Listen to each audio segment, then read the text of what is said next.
All right, y'all. Welcome to episode 7 of Alchemist Knits podcast. I'm Kelsey, and we're going to talk about a lot of stuff today. We're going to talk about some finished items. We're going to talk about some works in progress. We're going to talk about some spinning. We're going to talk about my wool closet. So, welcome. How are you? What have you been working on?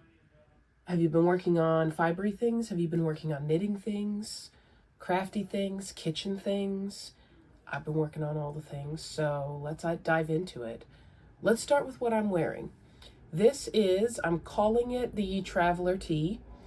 It's done. We were working on it, finishing it up in the last video, but let me show you now. So I'm wearing it with a nice big skirt here, got a nice shirt underneath. This is extremely cropped, as you can see, very oversized. I ended up just finishing off, tying them together and making the fringe a little bit longer than the edging. Did that front and back. I'll give you the full 360. It's really cute. It's very simple. It's a very boxy design. It does have a little bit of shoulder shaping, I think. It's got just a little bit of ribbing for the sleeves here. And we wove in the ends. I wear it with a cute necklace here, a little pop of color under here, and good to go. So, not much to say about this. It was just finishing it up from last time. So, it's done now. It's beautiful. I love the colors, very wintry. Very good. So, that is the Traveler Tee.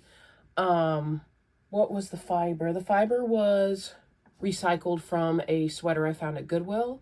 It is a cotton core with, I believe it is acrylic. The dark gray is acrylic. So it's a dark gray over a white cotton. Very nice, very drapey. Kind of warm, but not too crazy. So that is the Traveler Tee. And then the second finished item we have are the Slow Morning DK socks I was working on last time. Can we see this? Hooray! Look at them, they're nice and ribbed. All the way around. They're done. Super basic, DK weight, 2x2 rib socks with what kind of heel? I think it's a short row heel. So, super simple. They're both done. I don't know if I can get both. I can't get both feet up at the same time. But I'm wearing them now. They're fun. They're done. So that's those. By Wool & Son using Cozy Wool Merino, which I've been wearing these socks a lot to experiment with. The yarn is a 50-50 merino wool and acrylic, and I'm testing to see how well it holds up under me constantly wearing them. So I will let you know how that goes. Next up, we have the Curio socks, which are, by Andrea Mowry, and I'm using this. Why am I showing you that one when we have this? I have my jank little sock blocker that my husband 3D printed me. Let me show. It's got little snowflake designs in it. I need to finagle with it because the two pieces, it's like a two-piece thing, so it's adjustable, and the two pieces are not fitting together super well right now, so I need to put it in hot water and make them fit. But for now, it works okay. It's a little squibbly right there. But these are the Curio socks with an afterthought heel. These were worked cuff down, and it's got a cool little slip stitch. It's striped, so you alternate the two skeins each round, and then you have a slip stitch along the edge, both sides. This is some yarn that my friend Denise gave me. She was destashing. I forget what it is, but I'll put it on the Ravelry page. There were 2 of these, so I assume it's 2 halves of one skein, and this pair of socks did not even go through one of the halves. So I want to make another pair of these with like a dark gray and this as just like a fun showcase of how this looks different depending on what color you pair it with, and light or dark kind of stuff. So that is really fun. They ended up being a bit small for me, so I think I'm going to put them in my Etsy shop. They're very, very fun. And I love how the lighter color, so this lighter color is Nomad Fingering, I think. And it was just a natural undyed, and I dyed it myself with food coloring with like a pink and purple to make it like a very barely there kind of color. I just wanted it to be super pastel, like barely not white, you know? So that's the contrast for that one. Excited about these. Let's put those somewhere safe. What do we have next? Oh, next we have, I finally finished. So some of y'all might remember my giant latte snail I'm making for my little sister for her nursery. And because she's got twins, we had to make two. So I finally finished the green one. Oh, fix your eyes. Don't be sad. There we go. We finally finished the green one. Look at him. So now we have both little snails. Aren't they adorable? So I can be shipping those out to her pretty soon. And that's the giant snail by Megan Lapp. And then what do we have after that? Oh, I did finish making a bunny, and I'll put some pictures here showing that because I already gave it away last weekend at a friend's baby shower. So that was a rabbit that I've been working on for a number of years now, because her rabbit passed a few years ago, and she asked me to make her like a little crochet version of it, and so I made her that, and it's just in time to put into their nursery if she wants to. She might not. She might just keep it for herself. We'll see. So that one is done, another finished object, and then we have, let me look at my list. I think that's all we have for finished objects this week. It's been a few weeks, so we had a few. So let's move on to works in progress. What do we have there? I keep looking down because that's where my notebook is of all of my things that I have made. So let's start off with the Miss Arena. I don't need this, thank you. Not a ton of progress has been made on this one because, like I said in my last video, I'm trying to slow down on this one. And it's in my fun project bag, giant project bag, purse, whatever you want to call it. So I've really been slowing down, and this is more for just like when I'm visiting with people. And I try not to work on it too much, like really fast, really hardcore. So this is what we have. Thank you. So yeah, still working on the body. We're on the second to last skein. We've got just a little bit more of the medium gray, and then we get into the light gray, and then we'll finally get into the white skein. So I'm excited for that. Though now I'm wondering if I need to make it cropped to fit to go with this dress. I don't know. No, we're going to make it nice and long so I can wear it with like pants and stuff. So that's the Miss Arena by Caitlin Hunter. And then we've got an update on the Ragdoll Cynthia. So this is how far I made it last time. We got legs, arms, some of the body. And this time, give me these, thank you. So we have, last time we had the arms done. We had all the leg pieces done. Just need to be buttoned in the middle. Boop, goodbye. And then, since last time we finished up the body, this looks ridiculous. Here's her little bottom. There's the front. This is the neck portion, so you make a really tall neck part, and this is the top of the head. And so the head, you also make a similar thing, and you fold it inside out, and then this hooks on there, so that her head's not all, it's got like some stability. So her head is going to be like covering up that, and she'll just have a little bit of neck like a normal person. So really excited about that. As soon as I finish up the head, all the body parts are done, and then I can move on to making the fun hair and clothes and whatever for that. Oh, trash people are out, so sorry if you hear some screeching metal. That's that one. And then next we have, this was just a random the other night.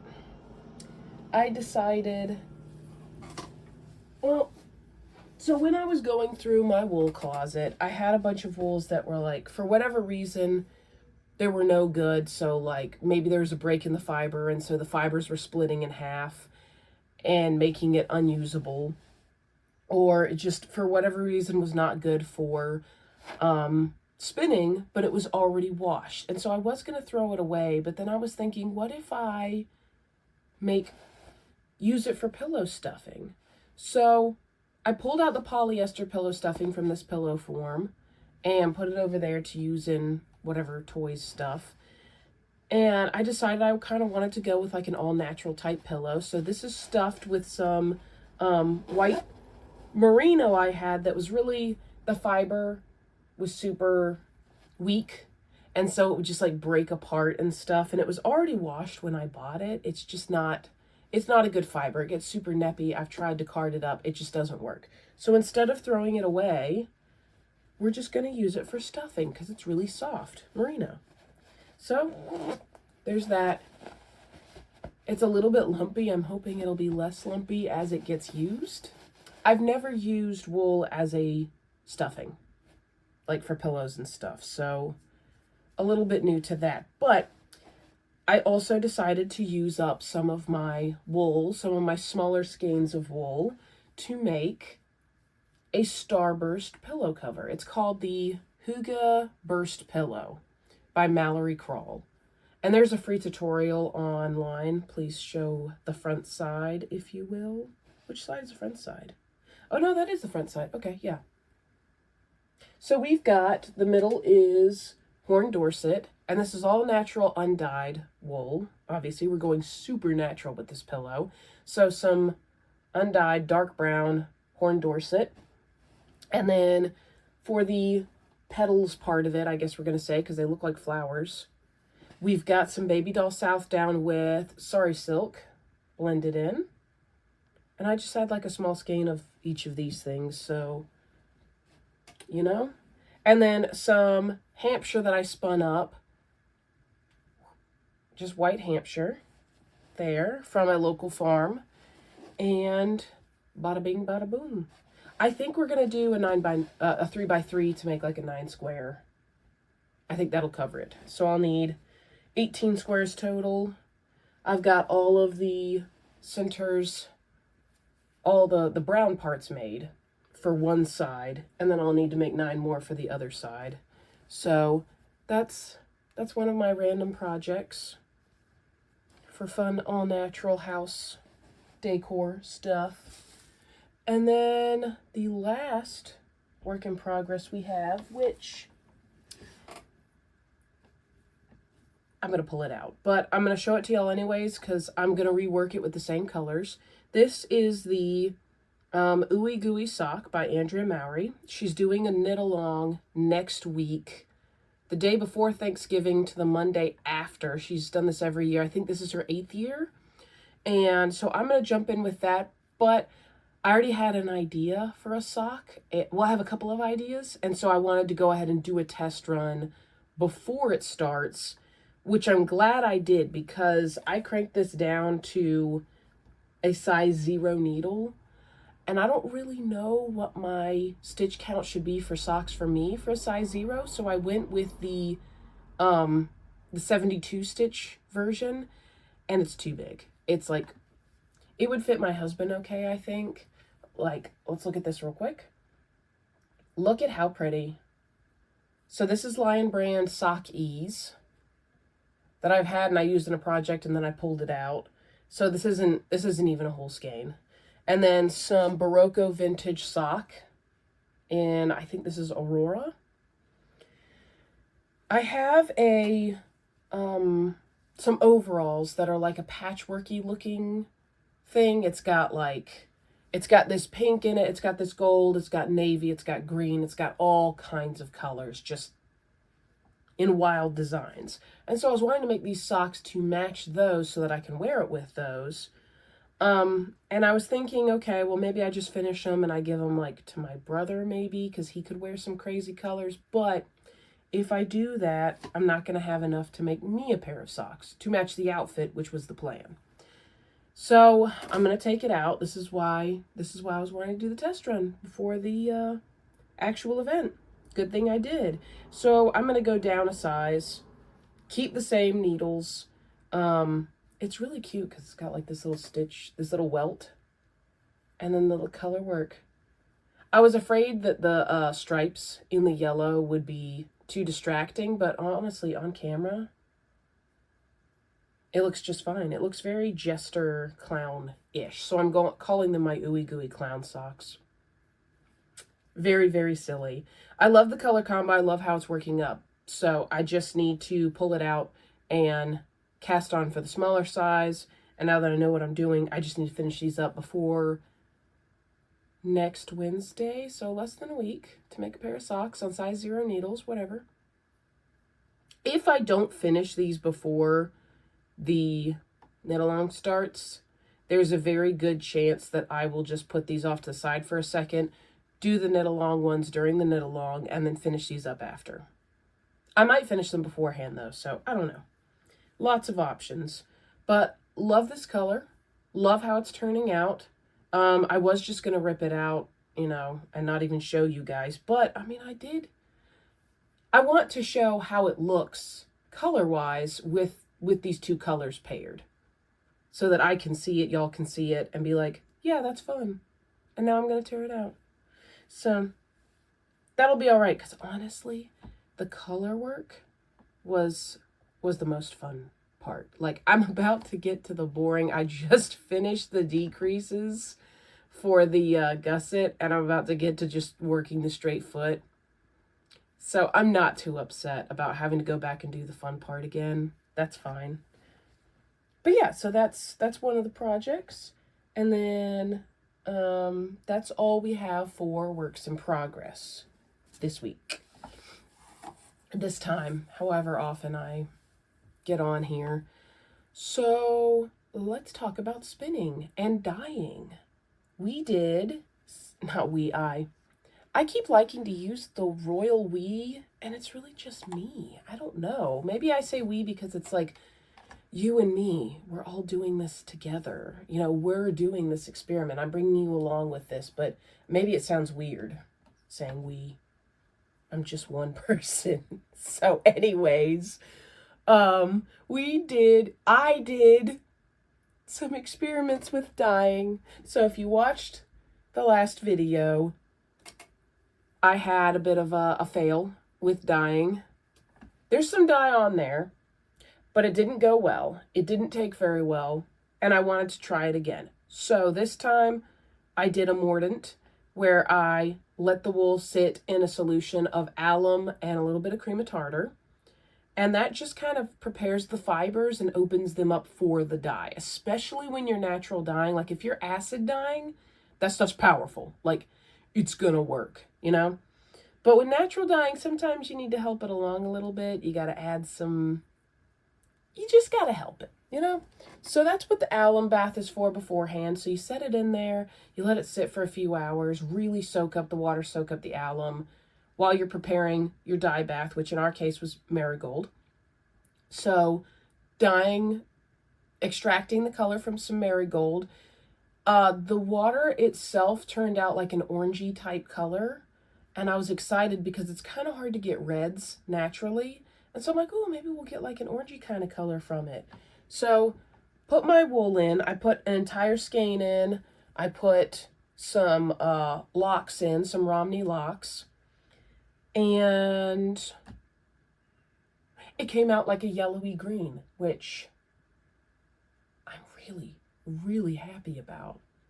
I love this color. Like this may be one of my favorite yellows. It's kind of like a grello, where it's like a greeny kind of yellow, but also in certain lights, there almost seems to be an orange cast to it.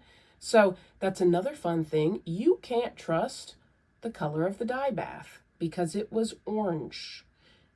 Like like orange. And this is what color it comes out. So wild.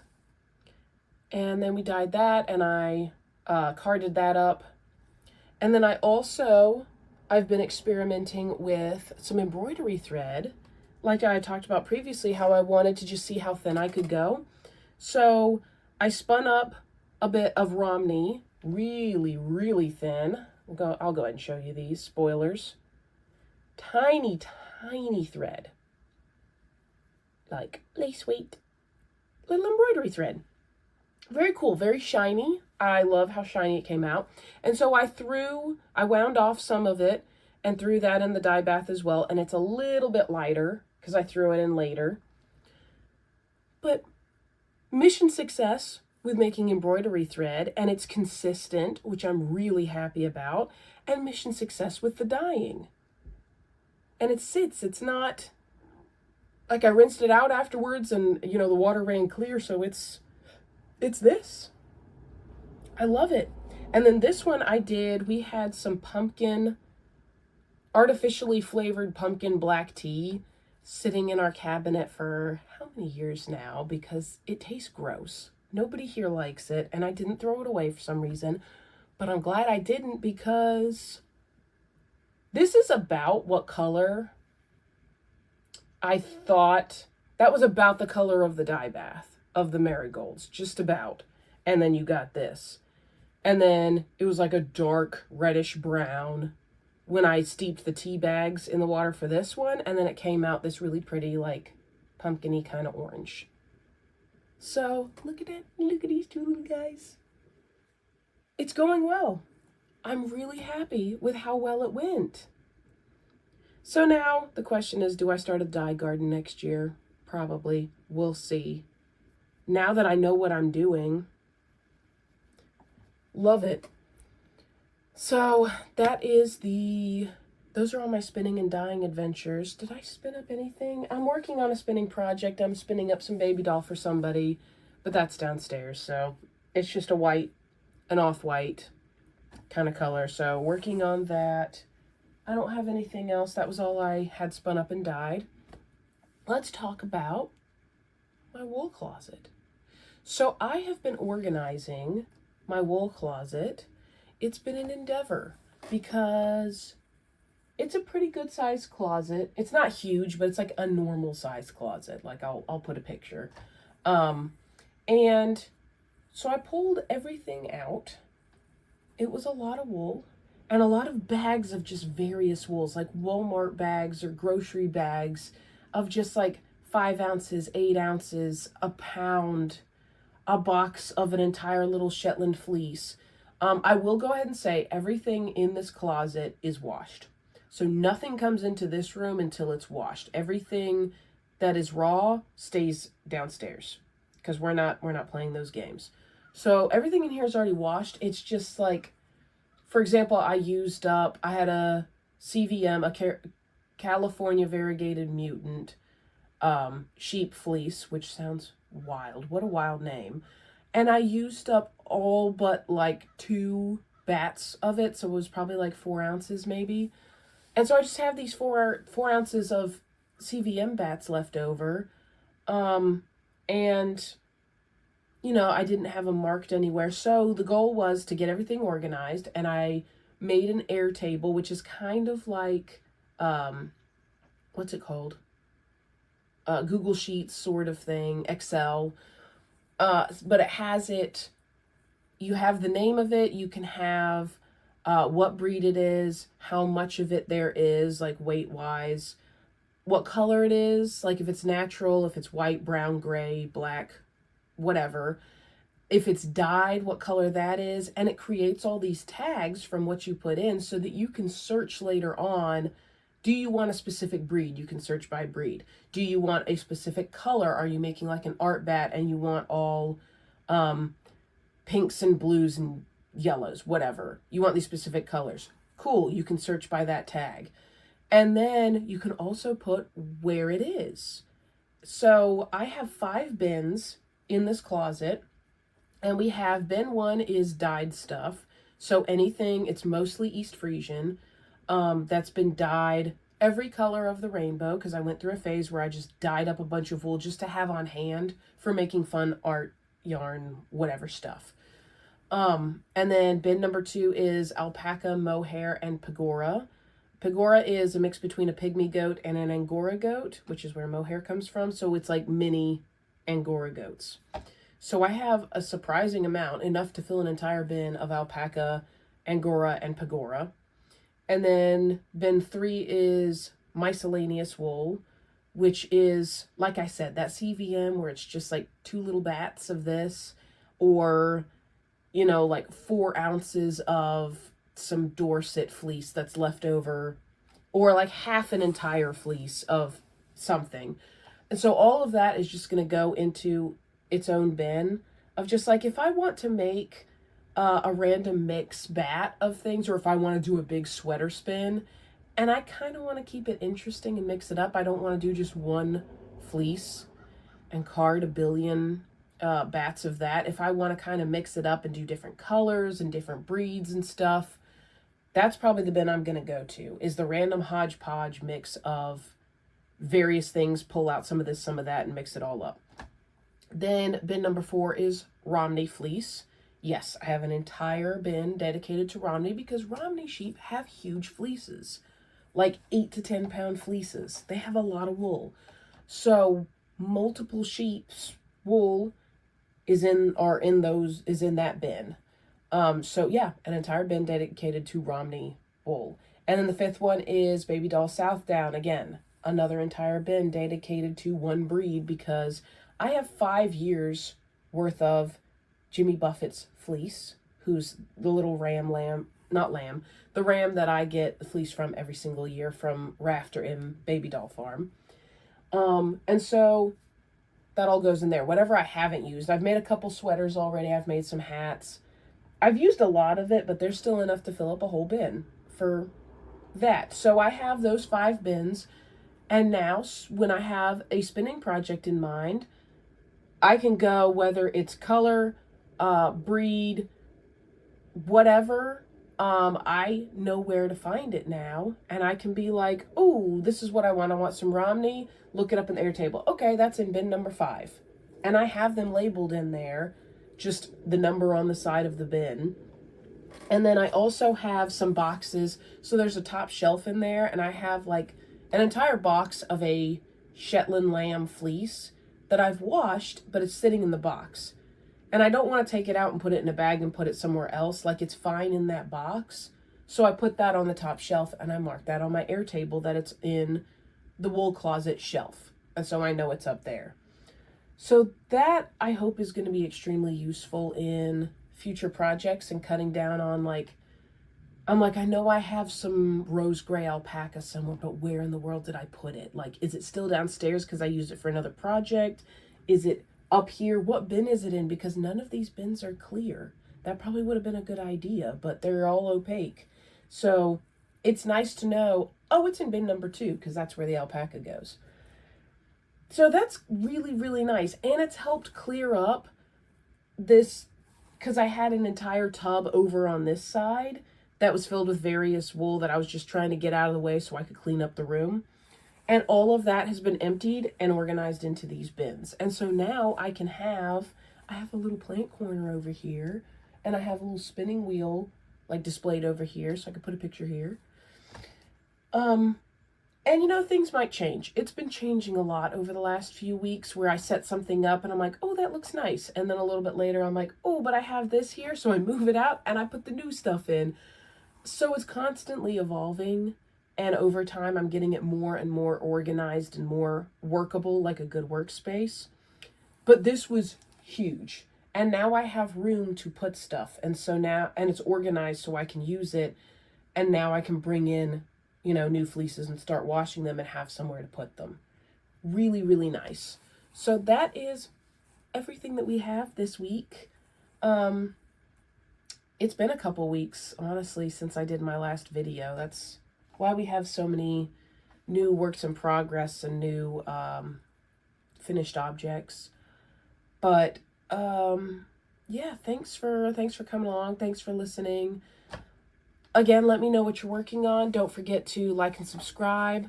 You can go follow me on Instagram at Alchemist Knits, or check me out on Ravelry if you have that at Kelsey42.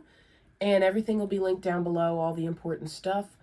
Thanks for watching, and I guess I'll see ya. Goodbye, just see you.